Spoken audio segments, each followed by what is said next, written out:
Lettre 9. Moi le Christ, je viens au moyen de ces lettres, car je ne puis reprendre forme corporelle ou personnalité humaine.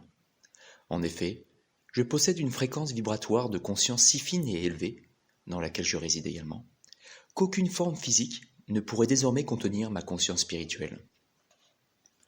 L'unique moyen pour moi de vous atteindre est de passer par l'intermédiaire d'un être humain sensible, clairaudient, obéissant et voué à Dieu, né pour être le canal par lequel j'ai pu observer le tumulte de sa vie active et mouvementée, ainsi que les événements mondiaux. J'ai dès lors pu examiner de très près le conflit et la douleur, jusqu'ici inconnus, provoqués par les apports scientifiques et technologiques, mais aussi par la baisse de la moralité et des valeurs traditionnelles, qui ont amené beaucoup de stress dans la vie et les relations humaines modernes. Au travers de l'esprit flexible de ma porte-parole, la condition humaine moderne m'est devenue accessible dans une certaine mesure. Sans cette connaissance-là, ces lettres n'auraient pu être écrites dans une forme qui se voulait utile à la condition humaine à l'époque actuelle. Le processus d'adombrement partiel a commencé avant la naissance de ma porte-parole. Il s'est poursuivi durant sa jeunesse et tout au long de sa vie. Il a débuté par une déprogrammation minutieuse de son esprit et l'élimination complète de ses anciens concepts. Puis ma porte-parole a été intentionnellement soumise à nombre d'expériences humaines, témoignant ainsi des luttes et des souffrances représentatives de la vie moderne. Sous ma guidance, elle est sortie de ces nombreux et divers abîmes de détresse, le point culminant de ce travail ayant été la mort de son ego et la cessation de son esclavage mental et émotionnel au matérialisme.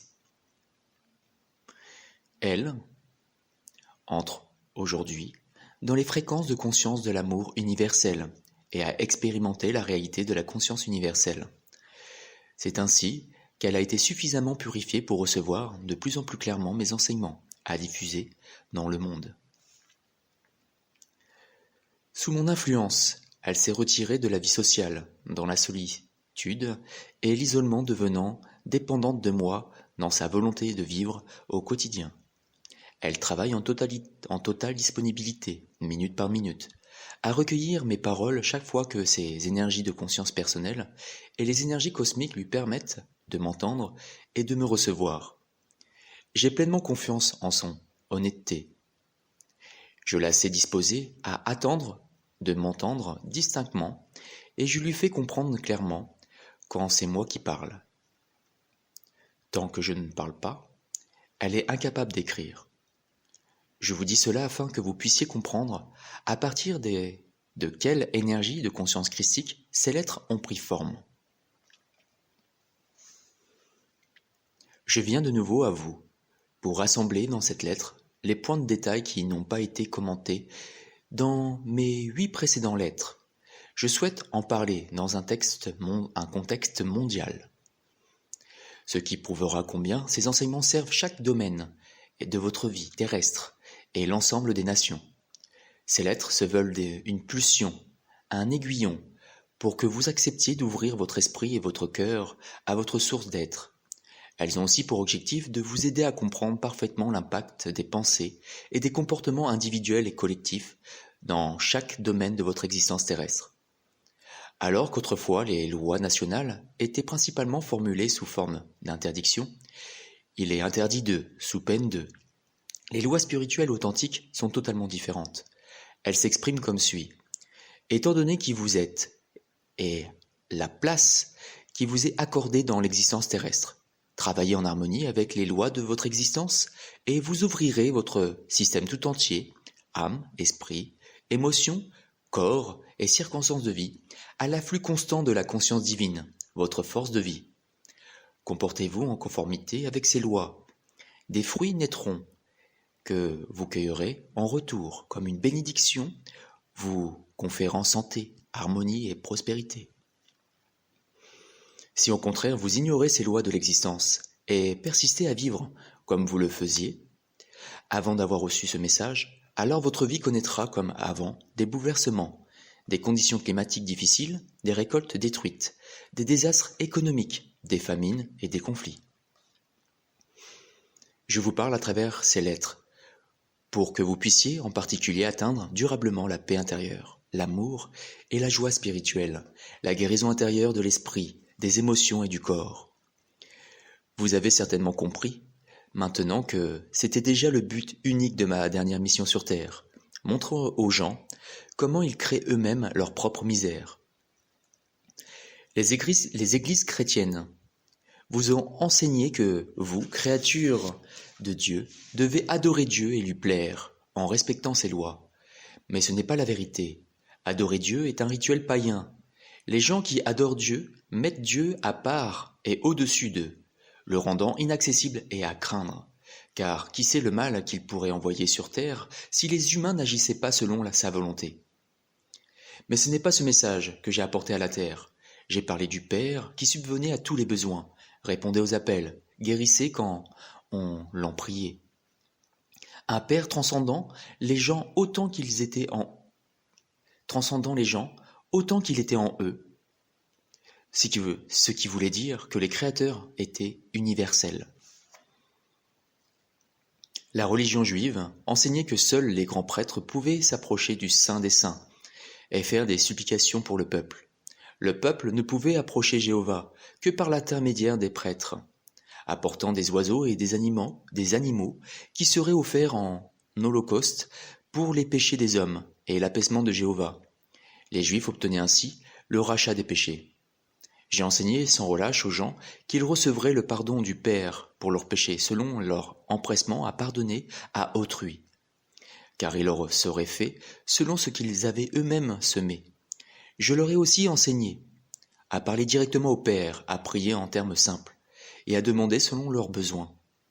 Je leur assurais qu'ils seraient entendus et verraient leurs prières exaucées, à condition qu'ils prient avec une foi totale, sans douter en leur esprit. Comprenez bien que tout ce que j'ai enseigné aux Juifs était en conflit et en opposition directe avec ce que leurs dignitaires religieux leur enseignaient, raison pour laquelle les prêtres me détestèrent et me crucifièrent, car je les privais de leur position de ministre suprême tout-puissant. Étant donné que, par crainte de représailles après ma mort, mes disciples ne sont pas entièrement libérés de l'Ancien Testament, une grande partie de la pensée de l'Ancien Testament a été reprise dans la religion chrétienne. Le corps et le sang, Jésus, ont remplacé les sacrifices d'animaux offerts par les prêtres sur l'autel. Bien plus tard, après l'accession de Rome au titre de protectrice de la religion chrétienne, comme les prêtres juifs, avant elle, les prêtres romains ont revêtu des vêtements de cérémonie coûteux et utilisé des accessoires d'argent et d'or pour les cérémonies religieuses. Au temps de Paul, cela aurait été impensable. Son message était simplement celui du salut par ma mort sur la croix. Ce qui n'était d'ailleurs pas le message que j'ai apporté à mes citoyens en Palestine. Le message de Paul perpétuait les traditions juives du sacrifice et l'un pour payer les péchés des autres. Quelle lâcheté indigne! Pourtant Paul a aussi rendu un grand service à l'humanité, car il a amorcé un mouvement de bénédiction englobant toutes les appartenances. Il a esquissé un mode de pensée et de conduite quotidienne apportant l'harmonie dans la vie des gens respectant ses enseignements. Selon toute vraisemblance, quelques traditionalistes juifs rejetteront à nouveau bruyamment mes paroles lors de ma seconde venue et en ces lettres. Ils me reprocheront mes nombreuses allusions à la pratique juive, antique, de sacrifices d'animaux et d'oiseaux dans le temple pour plaire à Dieu et obtenir la rémission des péchés. Mais nonobstant leur objection, le fait historique demeure que le temple était un lieu où l'on offrait des holocaustes et leur odeur planait sur Jérusalem. Toute ma vie, j'ai su que tout l'édifice du temple reposait sur un mythe, une invention tirée de l'imagination humaine, une rationalisation de ce que l'esprit de l'homme ne pouvait pas comprendre spirituellement. J'y étais. J'ai senti les pierres chaudes sous mes pieds, chaussées de sandales et le soleil sur ma tête. Je me suis disputé avec les pharisiens. J'ai supporté leurs moqueries et leurs sarcasmes avec quelques amusements. les ai observés enseigner dogmatiquement un mode de vie pesant, fait de soumission permanente à une tradition sans valeur concernant le manger et le boire, qui était totalement inutile. J'y étais. Parfois, mon amusement allumait en moi une étincelle de malice, et je me moquais des pharisiens, en singeant les railleries qu'ils m'adressaient lorsqu'ils se moquaient de moi, persiflant les détails de leur habitude personnelle, de leurs vêtements ostentatoires et de leurs lois. C'est un imbécile, disait-il en riant, ridiculisant par leur sarcasme ma déclaration. Le royaume des dieux est en vous. Dis-nous, comment Dieu peut-il être dans une personne, criait-il, en me raillant d'un ton moqueur. Il érigeait alors un barrage d'arguments, dédaigneux. Ils en appelaient aux prophètes et comparaissaient leur conception de Jéhovah Tout-Puissant avec mes descriptions d'un père débonnaire qui veillait même sur les oiseaux. Comment cela pourrait-il être demandait-il, alors que les oiseaux étaient régulièrement sacrifiés dans le temple pour le paiement des péchés des hommes. Moïse aurait-il institué la pratique si sainte des holocaustes si les oiseaux et les bêtes avaient une quelconque appartenance aux yeux du Tout-Puissant? Je restais impassible devant leurs attaques verbales. Ils n'avaient que leurs croyances issues de la tradition juive pour soutenir leurs déclarations, alors que mon esprit avait reçu la vraie connaissance de l'existence même, pendant mes expériences d'illumination dans le désert. Il m'avait été donné la compréhension de l'universalité et de la bienveillance créatrice du Père, ce qui m'avait permis de percevoir et de faire des choses qu'aucun grand prêtre pharisien, sadducéen ou scribe ne pourrait jamais faire. Parce que je comprenais la nature de notre source d'être, de l'être, je pouvais avec foi imposer les mains sur un homme estropié et le rendre à son intégrité. Qui oserait comparer cette connaissance aux lois traditionnelles et ridicules des prêtres? Les prêtres, les pharisiens et autres bonimenteurs religieux savaient qu'aucun d'eux ne pouvait accomplir de telles choses. Ils me détestaient parce que je contestais leur autorité. Ils me haïssaient parce que je leur résistais avec force. Et ils m'insultaient parce que j'attirais les foules, surtout si des guérisons se produisaient, car personne ne pouvait nier cela. C'était là, accompli au grand jour, tout le monde pouvait le constater, un acte d'amour dont les prêtres disaient que Dieu seul pouvait l'accomplir. Aussi devais-je être un enfant de Satan. En outre, ils ne voyaient pas la guérison comme un acte d'amour, mais plutôt comme une usurpation sacrilège inexplicable du rôle de Dieu. Ils m'accusaient de faire étalage de mes pouvoirs magiques, mais ne pouvaient dire comment je me les procurais. Ils décrétaient donc que j'étais fils de Belzébuth. À la lumière de ces explications, vous qui me lisez, il devrait vous sembler aussi évident qu'à moi, en ce moment-là en Palestine, que la hiérarchie tout entière du judaïsme se composait d'hommes égocentriques, suffisants, présomptueux, vivant uniquement selon des règles et des lois. Mis au défi d'utiliser leur esprit, leur intelligence, ils ne pouvaient le révéler, mais cédaient à des comportements virulents, hyper-émotionnels. Dès lors, vous étonnez-vous que, une fois porté devant leurs conseils, je restais silencieux et refusais de communiquer avec des esprits aussi obtus. Oui, j'étais vraiment là, en Palestine il y a 2000 ans. J'ai vécu parmi les hommes et les femmes du peuple, à qui l'on avait appris à craindre Jéhovah de façon tangible et qui avaient l'obsession du paiement des holocaustes censés les soustraire au châtiment de leurs péchés. J'ai été élevé, endoctriné à craindre Jéhovah, mais j'étais né pour réveiller les Juifs, depuis longtemps endormis dans les mythes, et les aider à quitter leurs croyances erronées, pour les libérer d'un lourd passé de guerre et de massacres, de bagarres et de conflits. Pour qu'ils cessent d'exiger, selon l'usage proverbial, œil pour œil, dent pour dent, pour qu'ils cessent enfin de taire les péchés considérés comme nuls et non avenus du moment qu'ils n'étaient portés à la connaissance de personne. Mais gare aux pécheurs, qui étaient découverts, le poids entier de la loi mosaïque s'abattait sur sa tête, sans compassion ni pitié, sans que l'on s'intéressât le moins du monde au vrai motif de la transgression. J'étais né avec la mission d'ouvrir les esprits et les cœurs des Juifs à la réalité qui leur avait donné la vie et l'être. Aussi rejetai-je, dès ma prime jeunesse, les enseignements juifs. Même caché à ma conscience, mon instinct spirituel refusait le parti pris séculaire des Juifs, laissant un autre être porter à leur place la responsabilité et payer la dette de leur propre entêtement et péché. Plus encore, je ne pouvais accepter que Dieu, considéré comme le créateur d'un monde aussi merveilleux, puisse se réjouir des holocaustes d'animaux qu'il avait lui-même créés et pour lesquels il pourvoyait en abondance. Il m'est impossible de respecter des croyances et des pratiques aussi contradictoires. Après mon illumination dans le désert, j'ai rejeté avec plus de force encore les traditions juives. De même que j'ai pris forme humaine il y a 2000 ans, afin de dégager la nation juive d'un fatras de pratiques religieuses, astreignant et artificielles instituées par l'homme. De même, je viens aujourd'hui, au moyen de ces lettres, appeler à être distribué dans le monde entier, énoncer très clairement que la religion chrétienne ne reflète aucunement mon véritable message christique, tel que je l'enseignais en Palestine, ou tel que je l'enseigne à présent dans ces lettres, qui susciteront la fureur et la condamnation des chrétiens orthodoxes. La religion chrétienne, à ce jour, n'est qu'un fatras de pensées confuses issues des souvenirs sélectifs de mes disciples, des homélies louables de Paul et d'autres écrits anciens. Bien plus tard, la religion chrétienne, qui ne pouvait bénéficier de l'impression visuelle créée par les dieux et les déesses romains, s'est constituée un décorum théâtral mais opportuniste, destiné à impressionner ceux que l'empire ecclésiastique de Rome désirait attirer à lui.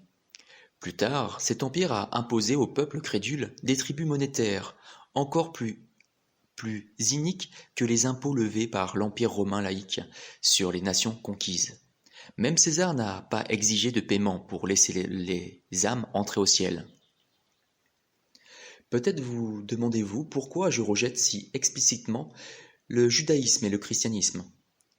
Ce qu'il est capital pour le succès de la distribution de mon message christique, que les gens perçoivent clairement la vraie nature des religions qui ont dominé l'humanité jusqu'au XXe siècle.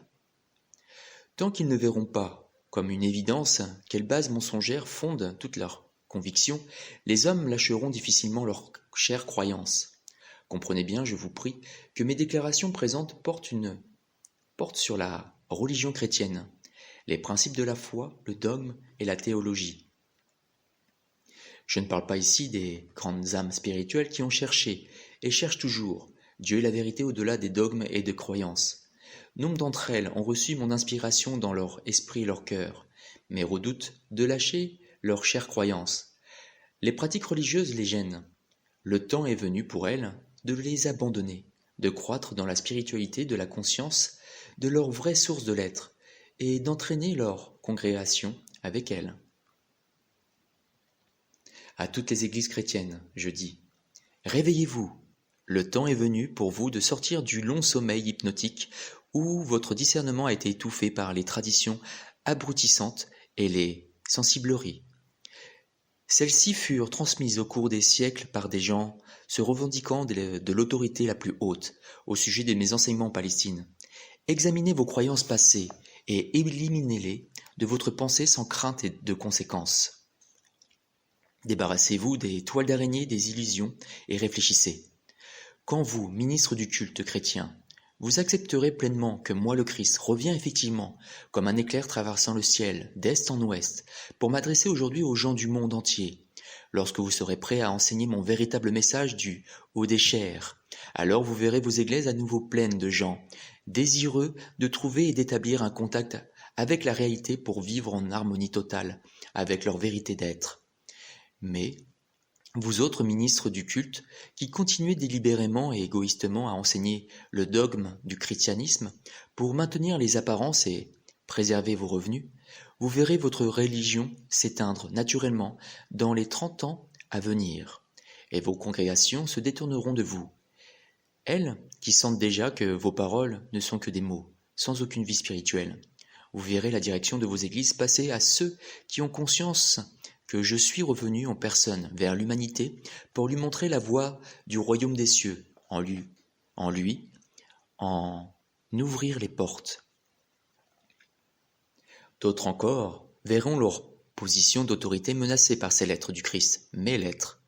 Ils s'y opposeront avec force. Les médias diffuseront toutes sortes de diffamations, répandues par ces gens sans aucun scrupule, qui suscitent à dessein l'imagination du public pour gagner de l'argent, en faisant dans le sensationnel destructeur et agressif. Je dois vous dire que plus grand sera le tapage dans le monde entier, plus vite mes lettres atteindront et convaincront les gens lassés des croyances obsolètes, qui entendront enfin la simple vérité de l'être. Ils répondront rapidement à son amour et son appel à quitter les niveaux inférieurs de conscience humaine pour entamer leur ascension vers des niveaux spirituels supérieurs, où ils pourront ressentir leur premier influx de paix et de contentement intérieur.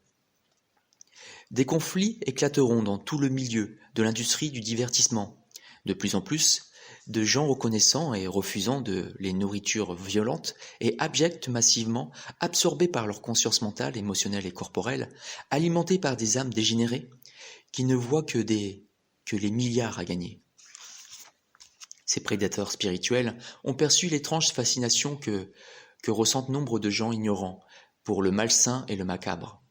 Ces derniers sont tellement rassasiés dans la sécurité, du confort et du luxe de l'époque moderne, qu'ils ne font plus une source de contentement.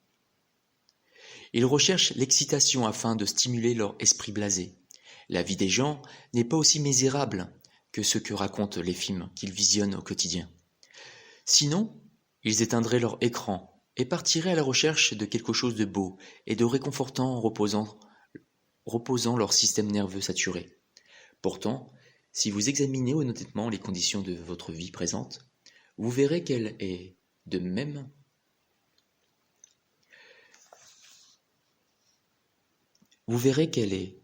de même déjà un miroir terrifiant de tout ce que l'industrie du divertissement vous offre depuis le milieu du XXe siècle.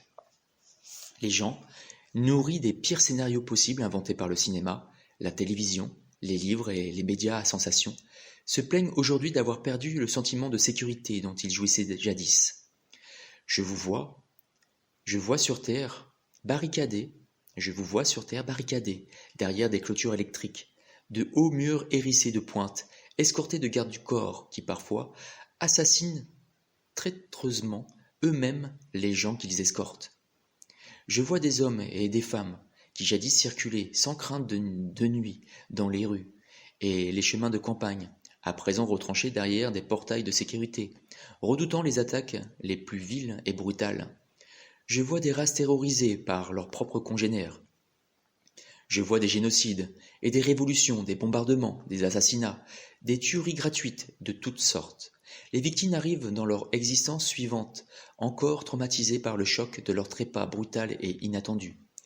Je les vois et je les assiste, s'ils sont capables de me voir et de me recevoir. Tellement de gens sont encore loin d'être prêts à passer une forme d'existence plus élevée. Et c'est ainsi qu'ils demeurent dans les plans inférieurs jusqu'à leur libération par la renaissance. La vie terrestre est devenue l'enfer que décrivent vos écrans et votre littérature. Pourquoi ? Parce que votre culture, soi-disant civilisée, autorise la brutalité perverse, sous toutes les formes, à entrer dans vos foyers par l'intermédiaire de votre télévision pour agacer et exciter vos bas instincts. Vous la vouliez et maintenant vous l'avez sous des formes la plus concrètes dans votre vie quotidienne. Aucun d'entre vous n'est protégé de ces effets dévastateurs que vous avez vous-même générés. Et vous vous étonnez que moi, le Christ, je revienne vers vous en cette époque pour vous expliquer ce que vous vous faites subir à vous-même ? Comment une incarnation spirituelle de l'amour pourrait-elle ne pas tendre la main pour apporter de l'aide alors que l'aide existe ? C'est pourquoi je vous le répète, je ne suis pas seul dans mon travail. C'est au nom de tous les maîtres que je vous parle à travers ces lettres. Chaque maître assiste ceux qui suivent ses enseignements terrestres. Chaque maître prie instamment ses disciples de lire, de s'ouvrir, de prier, afin de pouvoir absorber la vérité contenue dans ces pages. Efforcez-vous de purifier votre esprit, vos actions, devenez l'incarnation de l'amour envers tous. Sachez aussi que ces lettres initient une époque de changement. Lorsque les gens du monde entier ouvriront enfin les yeux sur ce que des manias vides, dénaturés, sans scrupules font subir à leur conscience, ils entreront dans une grande colère. Le public verra les procédés insidieux et cachés qui l'ont progressivement attiré dans les filets de l'abomination. Moi le Christ, je vous dis que lorsque cela arrivera, vous ne trouverez plus le terme d'abomination, vieux jeu et dépassé. Vous sentirez clairement la différence entre les formes ou paroles de conscience saine et stimulante et les schémas de conscience destructeurs. Vous vous rebellerez et appellerez dans toutes les langues ces formes de conscience destructives, des abominations. Les parents lucides qui aiment vraiment leur enfant s'érigeront contre les formes actuelles de divertissement. Ils empêcheront leurs enfants de continuer à regarder la décadence grossière du langage, de la violence effrénée, de la sexualité débridée et sans investissement affectif aucun, qui sature aujourd'hui vos écrans, vos livres, vos médias. Ces créations de conscience basse et méprisables gangrènent votre société et contaminent les vies et les actions humaines. Les parents verront que les formes de conscience qui nourrissent l'esprit de leur enfant sont les fondations sans cesse grandissantes de leur future vie adulte. Aussi commenceront-ils à se renseigner sur les valeurs éthiques enseignées dans les écoles. Les parents ne porteront plus aucun intérêt aux religions enseignées à l'école, celles-ci n'intéressant plus qu'une minorité de gens. Ils seront par contre très attentifs aux philosophies de vie, aux comportements, disputes, conflits, déclarations, encouragés ou tolérés dans les écoles du futur, tant par les enseignants que par les élèves. Des associations se formeront pour fonder de petites écoles sur la base de l'enseignement contenu dans ces lettres, puisque le vieux savoir, jugé obsolète, sera abandonné. L'accent portera sur les langues, les arts, la logique, l'art de bien communiquer, de diriger habilement son imagination créatrice, mais aussi sur les mathématiques, la science et les travaux manuels. Le noyau du programme d'études s'édifiera sur l'éducation de chacun à discerner la vérité du mythe, à sentir clairement les valeurs les plus hautes à adopter et cultiver, à trouver le plus judicieux moyen de les appliquer dans la vie, afin d'améliorer les conditions de vie à l'échelle individuelle, nationale et même mondiale. L'enfant apprendra aussi à développer ses compétences dans les sciences et les travaux manuels, lui permettant de travailler par la suite avec plaisir et succès dans le domaine d'activité de son choix. On éduquera les enfants avec une nouvelle aura de sollicitude et d'amour. On leur montrera comment ils peuvent contribuer eux-mêmes à cette sollicitude et cet amour dans les classes. On les encouragera à travailler dans la joie et le bonheur. Si cela s'avère difficile pour l'enfant malheureux, on lui montrera comment arriver à la joie et au bonheur, et on le récompensera lorsqu'il y parviendra. On jaugera chacun à la mesure de son investissement dans la quête d'élévation spirituelle, et la sincérité de son dévouement envers les intérêts des défavorisés et des communautés en général. En vérité, je vous le dis, à vous, gens du monde entier, il est extrêmement urgent que vous reconnaissiez être né pour individualiser et exprimer l'universel, la source de votre être, de façon à grandir en conscience pour atteindre finalement la plus haute manifestation individualisée de votre source d'être, la conscience christique. Sachez que vous avez également été créé pour être soigné, nourri, satisfait en chacun de vos besoins, pour que ça soit assuré votre santé. Votre parfait bien-être et votre heureuse prospérité tout au long du voyage de votre âme vers sa réunion individualisée avec votre source de l'être ou conscience divine. Tant que vous ne saisissez pas la vérité de l'être, vous ne pouvez exprimer votre vrai potentiel sur Terre, tant sur le plan physique que spirituel. Aucun pays, aucun organisme religieux, aucun individu, aussi haut placé soit-il dans la société, ne pourra altérer le contenu de ces lettres puisque, moi le Christ, je rayonne aussi la vérité de l'être dans le monde entier, vers tous ceux dont le niveau vibratoire de fréquence spirituelle permet de recevoir la vérité, Ceux-là la recevront, la révéreront et l'adopteront pleinement, sans réserve aucune, comme ligne de conduite pour leurs pensées et leurs actions. Si certains ne peuvent comprendre ou recevoir ces lettres, ce sera uniquement parce qu'ils n'ont pas encore accédé au niveau de conscience nécessaire pour syntoniser avec elles. Leur croissance aura lieu plus tard. En conséquence, à tous ceux qui n'expérimentent pas encore la qualité de vie que je décris comme étant vôtre par volonté divine, je dis renoncer à vous, demandez ce qui ne va pas dans la vie, chez les gens, au vu des circonstances ou chez vous. Observez plutôt vos propres processus de pensée, votre propre attitude face à la vie en général, vos sentiments envers les autres et vous-même. Découvrez la nature des pensées et des attentes auxquelles vous vous abandonnez régulièrement. Elles créent une force d'énergie de conscience créatrice puissante que vous émettez tout au long de la journée. Cela attire à vous exactement ce que vous craignez ou attendez. Parfois, la forme négative de conscience créatrice est profondément enfouie dans votre subconscient, où elle a été implantée il y a fort longtemps, suite à certaines circonstances, ou encore l'impulsion de conscience créatrice négative provient d'une vie antérieure. Dans tous les cas, si vous avez vécu de mauvaises expériences à répétition, examinez votre état de conscience intérieure et voyez la nature des attentes négatives qui dominent votre subconscient. Découvrez aussi quelles sont vos attitudes et vos sentiments envers les autres. Vivez-vous constamment dans l'harmonie des lois de l'existence? Exprimez-vous l'amour inconditionnel à tous les niveaux de votre vie, envers tout et chacun? Êtes-vous capable de voir la lumière de l'âme en toute créature vivante? Ou ne pouvez-vous voir que la pulsion de leur ego, leur part sont d'ombre? Avez-vous conscience que pour chaque personne que vous rejetez ou critiquez, peut-être moi le Christ, je nourris l'amour et la compassion les plus élevés à chaque instant? J'irradie mon amour inconditionnel vers tous. Gardez constamment à l'esprit que votre source de l'être est dans deux états simultanés, en équilibre et en activité. L'état actif de votre source de l'être est la dimension dans laquelle vous avez été conçu et avez reçu l'individualisation. L'équilibre de la conscience universelle est la dimension de silence et d'immobilité parfait, dans laquelle les pulsions de créativité sous-jacentes sont étroitement liées, dans l'étreinte de la contrainte mutuelle. Lorsque vous prenez conscience, acceptez, comprenez pleinement qu'à chaque nouvelle session d'apprentissage, à l'école qu'est la Terre, vous avez toujours accès à l'intelligence aimante, divine, qui résout à la perfection chaque problème. Vous vous élevez au-delà des niveaux vibratoires, de la panique et de la souffrance. Vous réglez dès lors vos problèmes rapidement et en douceur, et prenez conscience que votre réserve de sagesse et de connaissances s'enrichit de façon multiple. C'est ainsi que vous évoluez à chaque niveau de votre être.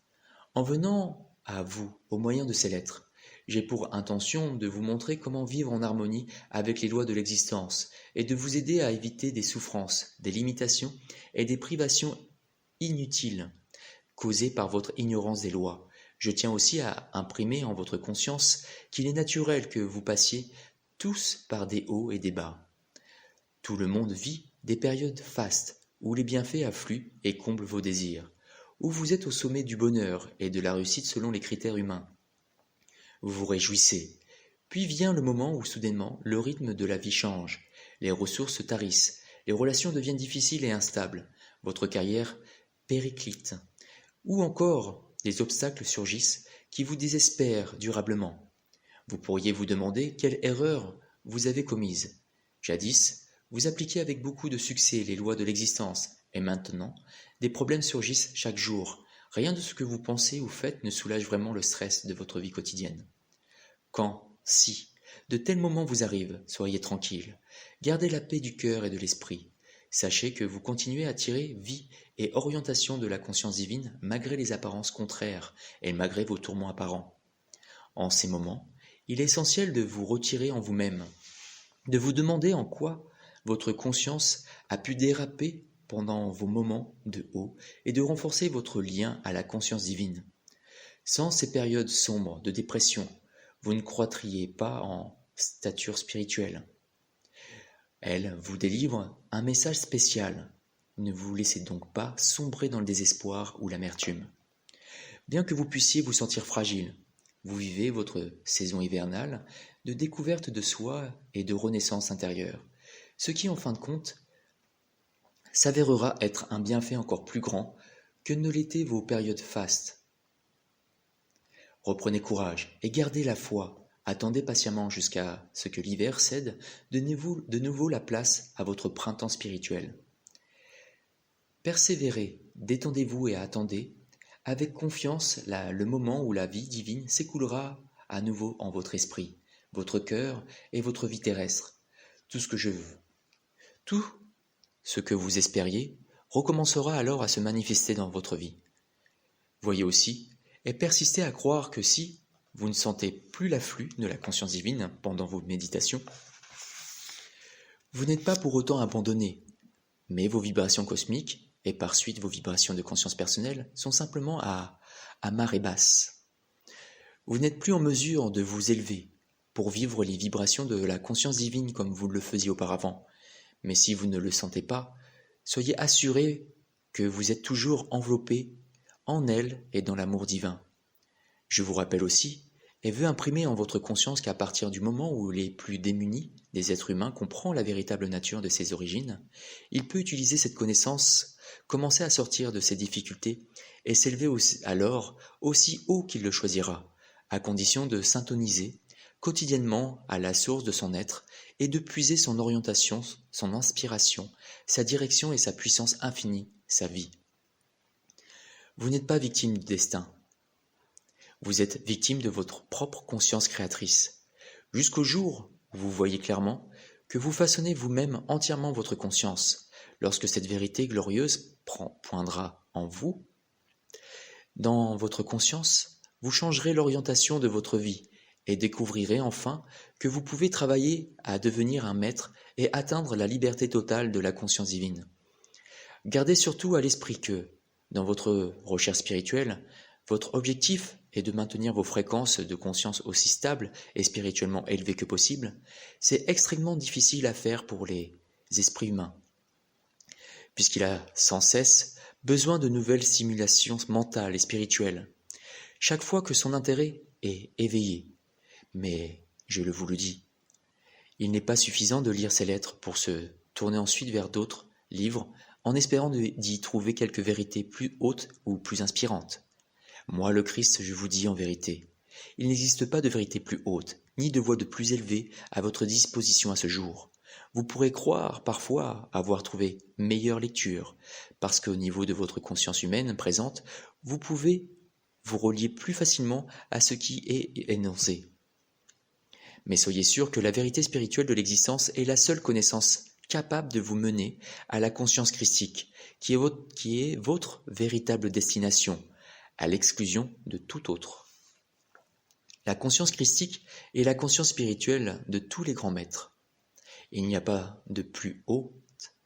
Pour en parfaire la compréhension, vous pouvez lire des auteurs ayant déjà trouvé la voie qui mettent en pratique l'enseignement de ces lettres. Mais fuyez ceux qui citent d'autres écrivains, se référant eux-mêmes à d'autres autorités. Ils cherchent encore à travers la pensée humaine, le moyen de pénétrer l'immensité de la vérité spirituelle, qui se situe au-delà de la pensée humaine. Ceux-là, comme vous-même, en sont encore à l'orée de la conscience. Ils n'ont pas encore pénétré la couche mentale et émotionnelle qui leur permettrait de s'approcher des confins de l'espace. Fuyez ceux qui aiment la magie, liée aux pratiques occultes ou écrivent sur leur sujet, et vous incite à les pratiquer aussi, prenant l'usage de supports matériels pour vous dynamiser dans divers domaines de votre vie, en utilisant de tels supports matériels, cristaux, bougies, encens, bâtonnets parfumés par exemple. Vous vous focalisez sur des objets et leur prêtez un sens au niveau humain, outre qu'ils vous sont agréables à utiliser. Mais ils attachent votre conscience humaine à des représentations bien terre à terre, vous maintenant constamment à un certain niveau de conscience que vous ne pouvez dépasser. Si vous voulez vous élever dans les véritables dimensions spirituelles de conscience, vous devez au contraire pénétrer puis transcender la dimension terrestre de la conscience humaine. La seule vraie énergie, la seule vraie force de vie dynamique, de guérison, vient de votre contact constant avec la conscience divine. En continuant votre ascension, vous pénétrez les vibrations plus fines des plans astraux, mais ne vous y attardez pas, car à ces niveaux, ils ne sont encore que des manifestations de formes physiques supérieures de conscience sans être, pour autant, votre véritable destination. La syntonisation avec la conscience divine et la totale maîtrise de soi devrait être votre raison de vivre et votre unique but. Lorsque vous l'aurez atteint, tout ce que vous aurez jamais désiré pour vous-même sera vôtre, d'une manière nouvelle, transcendante et éternelle.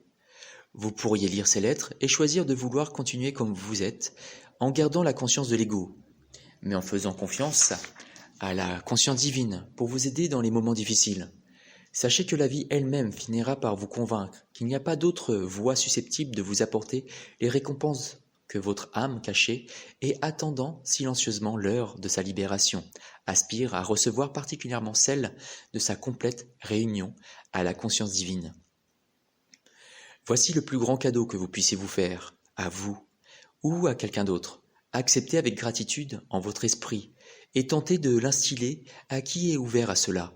La compréhension pleine et inspirée de qui vous êtes, de qui vous et les autres êtes en réalité, et de ce qui peut vraiment s'accomplir lorsque vous et les autres abandonnez votre volonté propre et cherchez votre aide, votre orientation, à la satisfaction de tous vos besoins auprès de la source de votre être. Devenez une lumière pour vous-même et pour qui peut la recevoir, mais personne ne peut absorber un enseignement le ventre vide. Aussi faut-il nourrir le corps des gens de conditions pauvres pour les aider à se développer et à évoluer au plan physique et spirituel. Si vous cherchez à leur transmettre des nourritures spirituelles, soyez prêts à donner et sachez qu'en donnant, vous participez au système du donner et recevoir de l'univers tout entier. Il est impossible de donner sans recevoir en retour, à moins que vous-même croyiez vivre uniquement grâce à votre salaire, votre compte bancaire ou vos investissements. Si c'est là ce que vous croyez, alors c'est ce que vous vivrez. Tant que les gens resteront endormis, tant qu'ils ne s'éveilleront pas jusqu'à voir clairement qu'ils sont l'individualisation de la source de leur être, cette combinaison des impulsions parfaites et de créativité et d'amour, ils subiront l'attraction du matérialisme, les exigences de leurs désirs corporels et feront passer leur avancée personnelle au détriment de celle des autres, quel que soit le domaine. Prises de pouvoir diverses, grèves dans les affaires ou l'industrie, conflits relationnels allant jusqu'au meurtre, viol, guerre. Chaque fois qu'une personne agit sous l'emprise de l'ego, au détriment d'autrui, la discorde et la colère s'installent. C'est la loi primordiale de l'existence, qui doit être proclamée publiquement dans le monde entier. Comment alors l'être humain devrait-il s'efforcer de vivre au quotidien dans un monde naturellement dominé par les pulsions de l'ego, ou désirs forcenés de satisfaction personnelle? Ma déclaration porte en elle la réponse. Faites à autrui ce que vous voudriez que l'on vous fasse. C'est le premier pas dans la maîtrise de la pulsion de l'ego. Lorsque vous prenez part à une dispute, que chacune des parties rende pleinement justice à l'autre. Écoutez, absorbez, tenez compte, faites amende honorable, autant que possible. Assurez-vous que dans vos exigences, vous n'empiétez pas sur le bien-être d'autrui, à tout niveau, personnel, relationnel, professionnel ou autre. Rappelez-vous que ce que vous faites à autrui vous reviendra. Rappelez-vous que vos pensées, vos paroles et vos actes aujourd'hui se matérialiseront dans votre vie durant les jours, les mois ou les années à venir. Parfois, il faut des années pour récolter ce dont vous avez semé, et vous aurez oublié que vous les aviez semés. Cependant, soyez-en rassurés, ce que vous faites aujourd'hui vous sera retourné sous une forme semblable, bien que vous puissiez peut-être ne jamais reconnaître ou percevoir le lien. Ce que vous voudriez qu'autrui dise de vos fautes, dites-le et pensez-le des fautes d'autrui, amis ou étrangers. Offrez l'acceptation et le pardon que vous aimeriez recevoir. Qu'est-ce que le vrai pardon? C'est un état de compréhension si clair de l'autre et des raisons de son comportement que vous pourriez dire en toute sincérité qu'il n'y a rien à pardonner. La loyauté, la bonté et la générosité que vous aimeriez recevoir en cas de coup dur, donne-les aux autres lorsqu'ils ploient sous de lourds fardeaux. Ne vous détournez jamais d'eux froidement. Apprenez à regarder les autres ou une situation avec un discernement bienveillant. Voyez-les comme ils sont à l'instant présent, puis rappelez-vous que je les regarde avec amour et compassion. Si vous décelez quelque chose en eux a besoin d'être amélioré pour leur propre bien, en leur épanouissement à venir, regardez-les uniquement avec les yeux du cœur et de l'amour et voyez-les tels qu'ils pourront être dans le futur. En pensée, guidez-les vers leur source de l'être et sachez que votre prière les bénit et contribue à leur développement. Laissez la conscience divine vous guider pour savoir si vous pouvez ou non aborder avec eux le sujet de leur évolution. Demandez comment les aide et comment les aider et acceptez les conseils et contribuer au succès de leur développement personnel. Si quelqu'un souhaite vous dire combien vous les avez blessés à un moment quelconque, demeurez immobile ou asseyez-vous calmement et voyez quels défis rencontrent les pulsions de votre ego. C'est un moment crucial pour vous, votre plus grand test. Qu'allez-vous faire? Vous trouverez-vous des excuses et vous défendrez-vous en estimant et soutenant que vos actes n'auraient pas dû blesser l'autre et qu'il était entièrement justifié vu la situation? Si c'est là votre réponse, alors les pulsions de votre ego dominent encore complètement votre conscience. Si toutefois vous percevez que vous vivez là votre instant de vérité, et si le fait de cette prise de conscience, vous restez tranquille et silencieux à écouter l'autre exprimer la souffrance que vous lui avez causée, vous avez maîtrisé pour la première fois votre ego. Ensuite, la chose urgente à faire est de repousser fermement les besoins de vous défendre et d'essayer de vous ouvrir sincèrement à ce que l'autre vous dit. Cela ne sera possible que si vous réussissez à faire taire suffisamment vos voix intérieures pour vous placer dans un espace où l'empathie avec la souffrance de l'autre est possible. Vous pourrez écouter ce qu'il a à dire et recevoir sa peine dans votre cœur. Si cela se produit, vous serez réellement mis dans la peau de l'autre. Quand vous serez réellement mis dans la peau de l'autre et aurez ressenti sa peine, vous voudrez lui dire du fond du cœur combien vous regrettez ce que vous avez fait. Une fois la peine que vous avez infligée par ignorance devenue votre propre peine, vous voudrez absolument, par des mots affectueux, éliminer tout résidu de peine de la conscience de l'autre. Vous aurez alors guéri sa blessure qui sera également éliminée de votre système de conscience électromagnétique. Vous aurez remporté une grande victoire sur vous-même. Vous aurez atteint ce point de force intérieure et d'endurance où vous pouvez sincèrement percevoir que la réalité de l'autre a autant de valeur que la vôtre. Vous aurez reconnu et accepté que les autres puissent être blessés par vos actes, tout autant que vous pouvez l'être par les actes des autres. Une fois ce grand moment de vérité vécu, vous saurez passer facilement de vous aux autres et pourrez vous mettre à leur place aussi facilement qu'à la vôtre. S'établira alors un bel équilibre entre les besoins d'autrui et les vôtres et vous connaîtrez la paix puisque vous traiterez les autres avec équité et générosité. Vous levez dès lors les barrières entre vous et les autres et les accueillez dans votre cœur.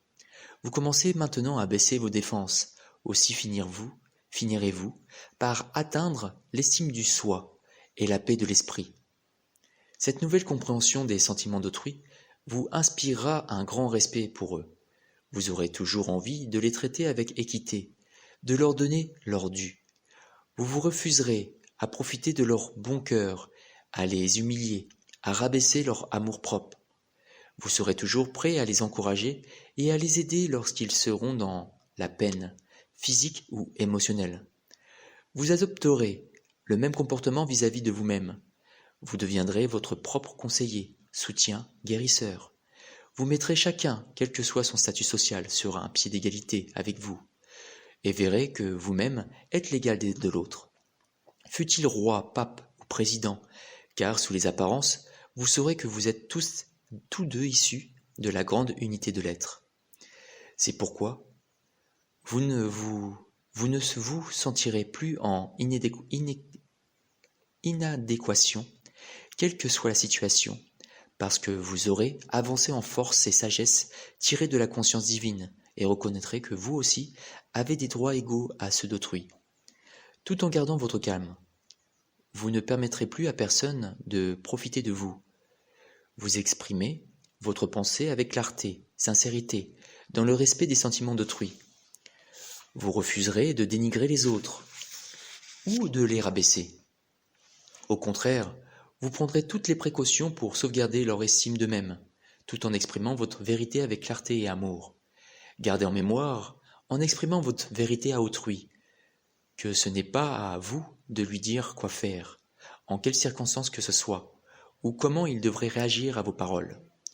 Cependant, tout en respectant leurs valeurs universelles, de parfaite honnêteté, de travail consciencieux, de bonne volonté envers les autres, et d'aide aux plus pauvres que vous êtes en droit d'exiger que ces valeurs priment sur toute autre considération de convenance dans le groupe, l'entreprise communautaire ou l'action nationale. Vous êtes aussi parfaitement en droit d'exprimer votre ressenti en cas de comportement humiliant envers vous. Si vous avez conscience d'avoir ce besoin, dans ce cas, votre honnêteté et votre attention à l'autre seront probablement requis pour dénouer ou clarifier la situation, pour le bien de tous. Expliquez-vous avec bienveillance, dites gentiment à l'autre ce que vous ressentez dans la situation présente et expliquez-lui pourquoi vous vous sentez ainsi. Ne dites jamais « vous avez fait ceci et cela ». L'autre aura l'impression d'être accusé et vous éveillerez immédiatement le mécanisme de défense de son ego. La discussion deviendrait aussitôt conflictuelle et désagréable pour tous deux. Pour bien communiquer avec une personne sous l'emprise de l'ego, vous devez continuellement parler de façon à ce qu'elle ne se sente jamais attaquée. C'est cela, communiquer avec amour. Vous ne pouvez apprendre à cultiver cet art qu'au prix de certains échecs et d'autres pratiques renouvelées. À chaque victoire remportée sur votre ego, il vous devient plus facile de vous relier à autrui, parce que vous comprenez à travers vous le fonctionnement de l'ego de l'autre et des autres. Au fil du temps, plus vous vous libérez de l'emprise de l'ego, plus vous découvrez apte à écouter les autres avec empathie et amour. S'ils agissent d'une façon qui vous aurait autrefois meurtri ou enfoncé, vous sentirez au lieu et place le rire monter en vous. Vous saurez alors que votre âme est en contact direct avec la conscience divine, car son état de naturel est le rire. Le rire est une impulsion de conscience qui se propage à travers vos cieux d'une planète à l'autre et traverse votre voie lactée jusqu'aux confins de l'infini. Aussi l'infini que la divine conscience, il est apparu au moment du Big Bang. Qu'est-ce que le rire? C'est une réaction spontanée de la conscience à une situation où des événements, incidents ou personnes sont naturellement incompatibles, étrangères l'une à l'autre, un désaccord ou en opposition. C'est une réaction en chaîne que vivent tous les êtres des espèces supérieures, capables de jugement ou de perception. Ils éliminent les tensions. La réaction en chaîne se ressent au niveau du diaphragme, qui protège le cœur et le système nerveux. Vous l'avez vu en examinant la nature de la création. Tout fut fait au mieux, dans la conception et la croissance des corps vivants, pour créer des corps parfaitement adaptés à l'environnement, afin que leurs occupants se sentent à l'aise, heureux et vivent détendus. Les tensions sont les ennemis de la santé. Elles sont contraires à la volonté de la conscience divine. Un éclat de rire spontané et cordial est d'abord vécu comme un jaillissement de conscience qui se propage dans la tête, provoquant l'allègement de toute la conscience. Il est immédiatement suivi de la réaction en chaîne, puisque du rire, vécu comme une légère pression, cadencée de la respiration sur le diaphragme qui élimine toute tension et fait disparaître tout résidu d'amertume. Parfois le rire provoqué par une situation très amusante se prolonge tellement que la personne finit par ne plus pouvoir, mais en même temps, elle se sent heureuse et regrette que le rire se soit arrêté. Je répète, parfois le rire provoqué par une situation très amusante se prolonge tellement que la personne finit par n'en plus en pouvoir, mais en même temps, elle se sent heureuse et regrette que le rire se soit arrêté. La plupart des gens témoigneront que le rire suscite un vrai bien-être, même si juste avant il était en plein conflit. Si quelqu'un peut rire sincèrement en voyant l'absurdité d'une situation, là où il y avait auparavant colère ou offense, toute tension disparaît et les relations redeviennent spontanément cordiales. Le rire est un véritable cadeau d'amour à envoyer à celui que son ego domine et qui a besoin de s'en libérer. Lorsque la pulsion de l'ego aura relâché suffisamment son emprise sur votre esprit et vos émotions, le rire vous viendra spontanément et vous apportera une merveilleuse sensation de libération. La réaction de chaîne, en chaîne, du rire élève vos fréquences vibratoires de conscience.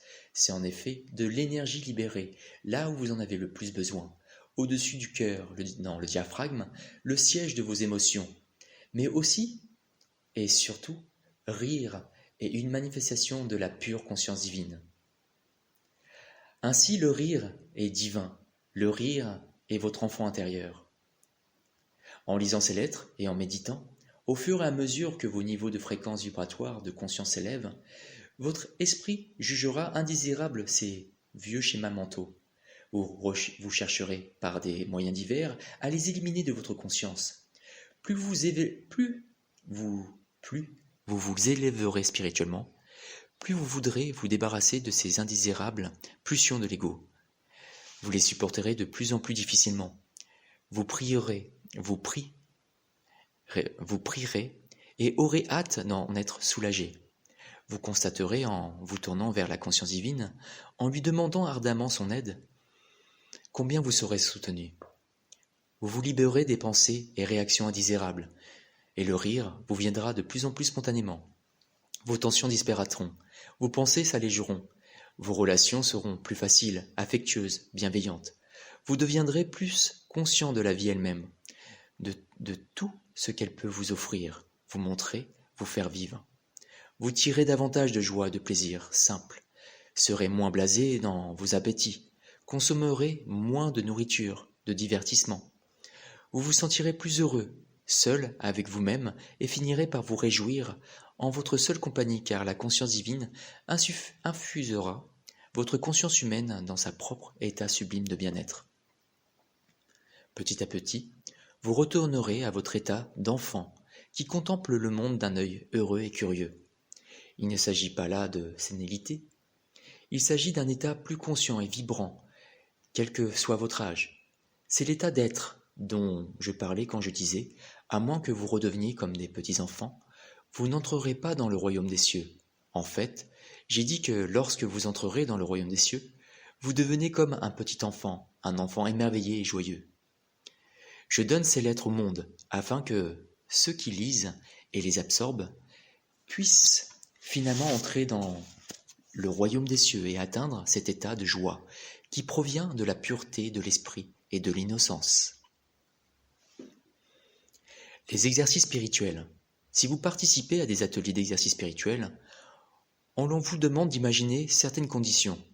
Soyez sûr qu'en suivant de telles instructions, vous resterez enraciné dans la dimension matérielle de l'ego. L'imagination n'a rien en commun avec l'esprit. L'imagination est l'exercice de votre propre conscience humaine, que vous devez transcender pour accéder à des niveaux supérieurs de conscience spirituelle. Ces niveaux ne sont pas imaginaires, ce sont des niveaux de réalité, des niveaux spirituels réguliers, de fréquences vibratoires de la conscience spirituelle. Les fréquences spirituelles sont celles de la conscience spirituelle divine et non celles de l'imagination mentale, terrestre. Soyez donc vigilants quant au choix de vos enseignants. Seule l'immobilité et le silence absolu de votre conscience ouvriront les portes qui permettront à la conscience divine d'entrer dans votre esprit. Et c'est là ce que tout le monde devrait rechercher. Si vous avez soif et avez besoin de boire, pourquoi imaginer que vous êtes à côté d'un lac ? Allez au lac lui-même et buvez son eau pure et rafraîchissante. Je répète, l'imagination n'est pas spirituelle, c'est l'exercice de votre volonté au sein de votre niveau actuel de conscience. Le racisme. À vous qui êtes parvenus à comprendre la vérité concernant qui vous êtes en réalité. Je veux parler du problème mondial du racisme. Sachez que les propos sur le racisme viennent uniquement de l'ego, des gens s'étant eux-mêmes sentis méprisés et rejetés suite à leur appartenance raciale.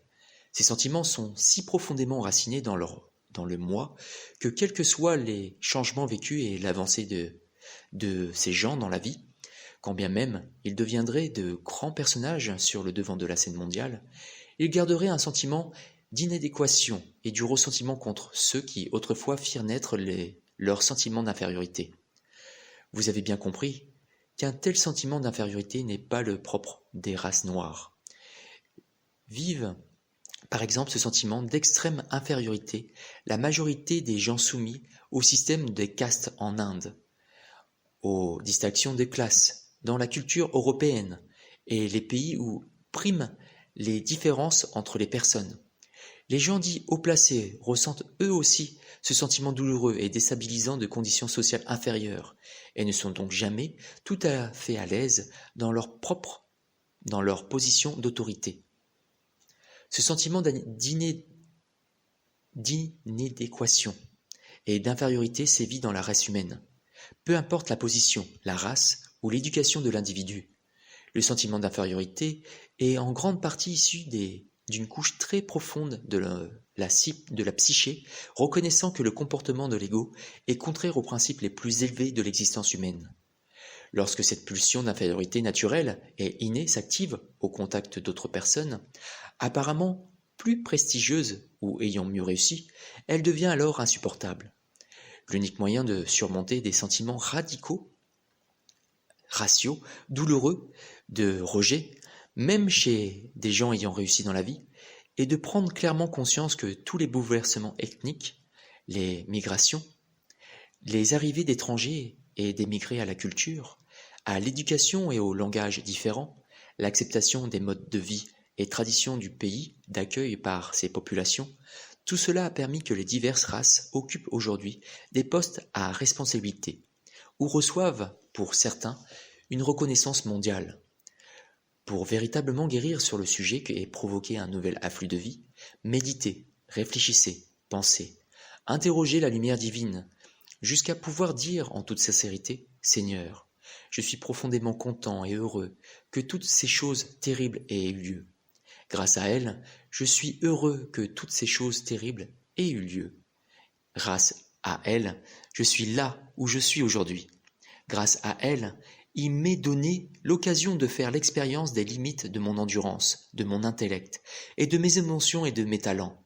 Je peux mesurer mon propre accomplissement à celui d'autres races, et peut-être apprendre à m'élever encore davantage, au vu d'où je suis parti.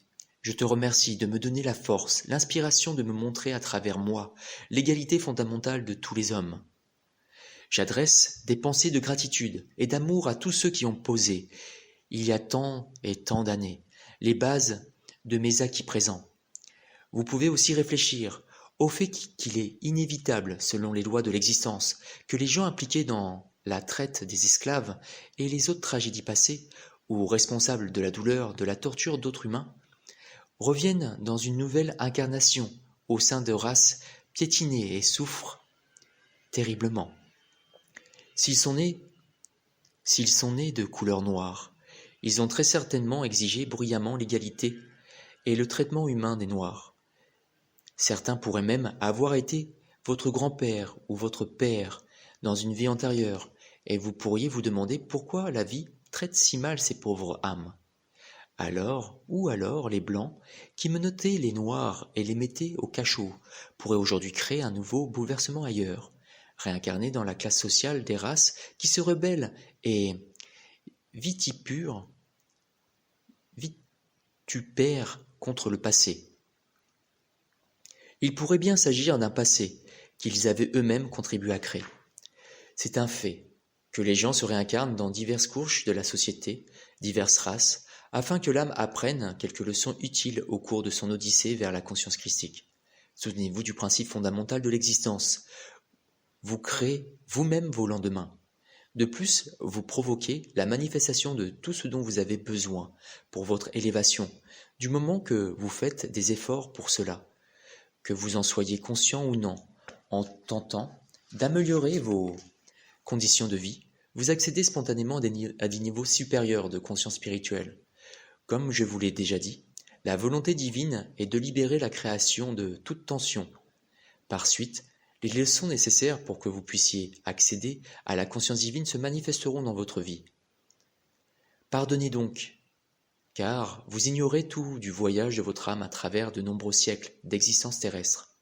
Vous ne savez rien de ce que vous avez vous-même fait dans vos vies antérieures.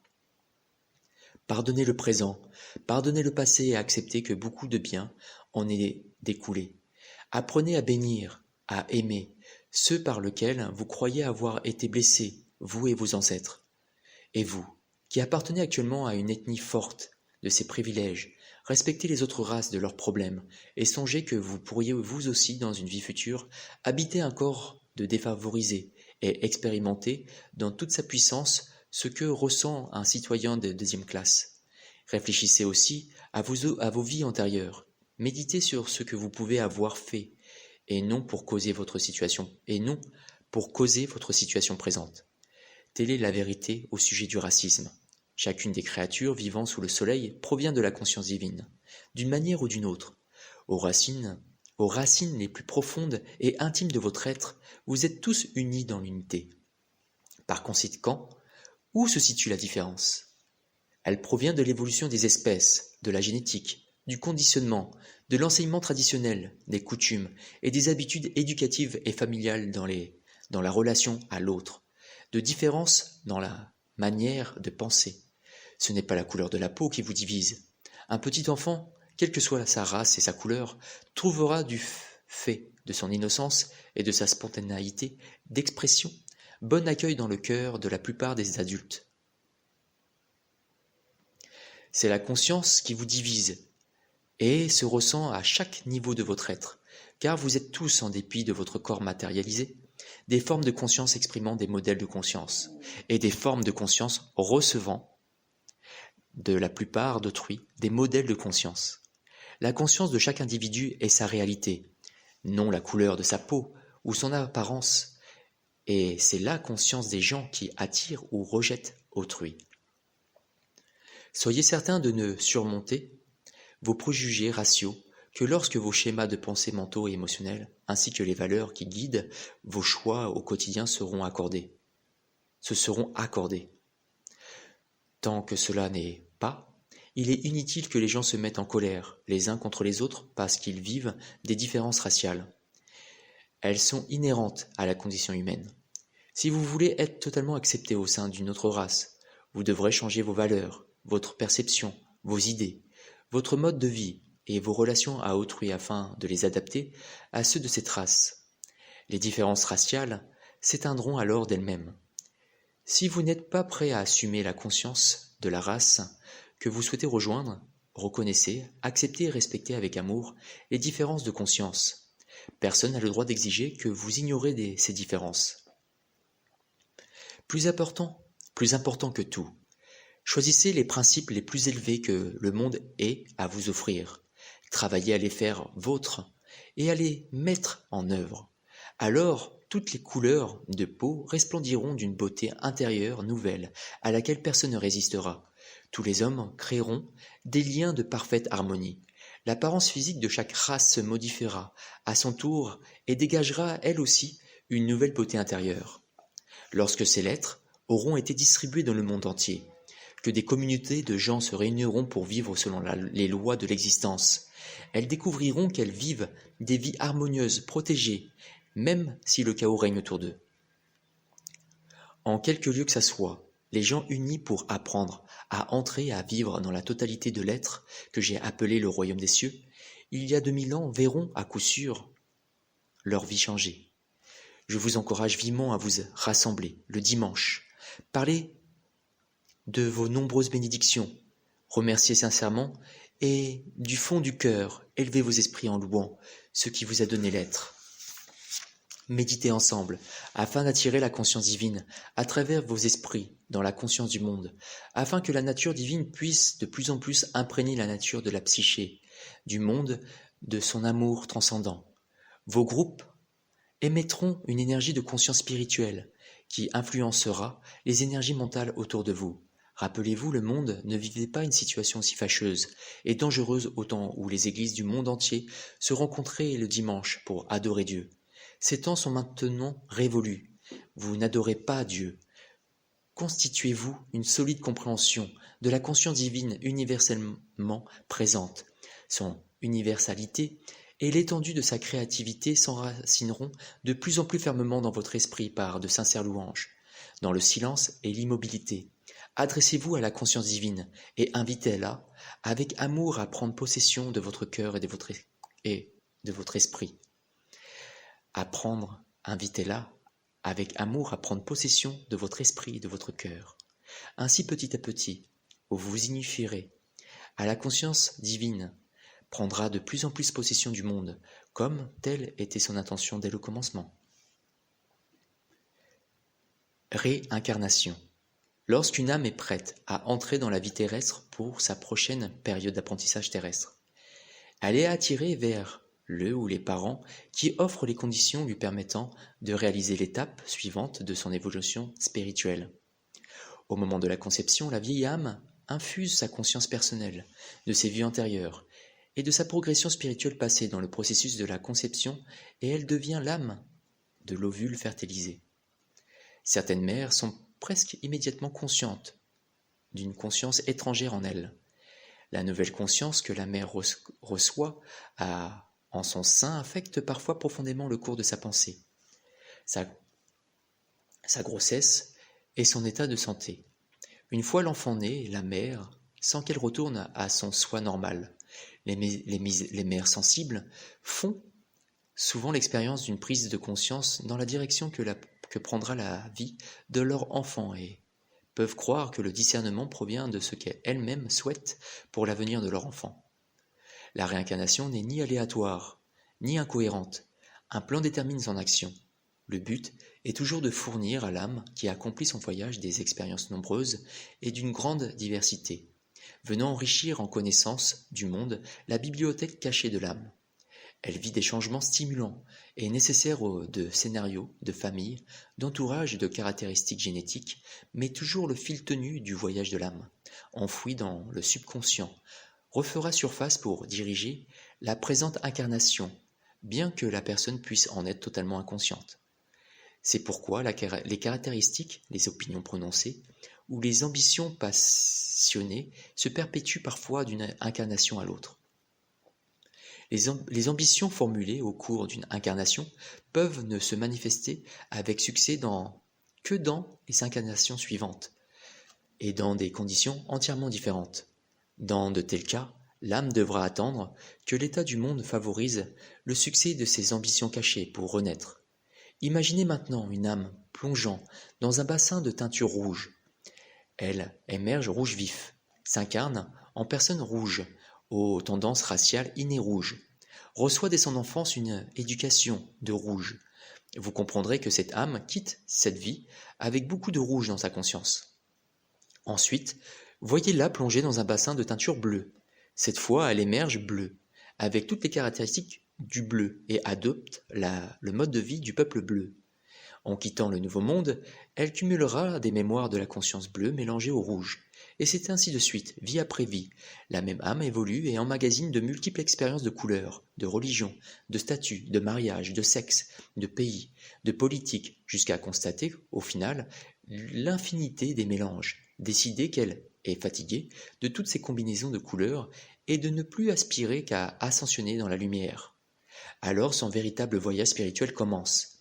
Progressivement, de vie en vie, elle se débarrasse du rouge, du bleu, du jaune, du vert, du noir, du brun, du pourpre, accumulés dans ses vies passées, jusqu'à être finalement libérée de toutes les illusions et faux concepts. L'âme quitte alors la vie dans la lumière. La réincarnation n'est plus nécessaire.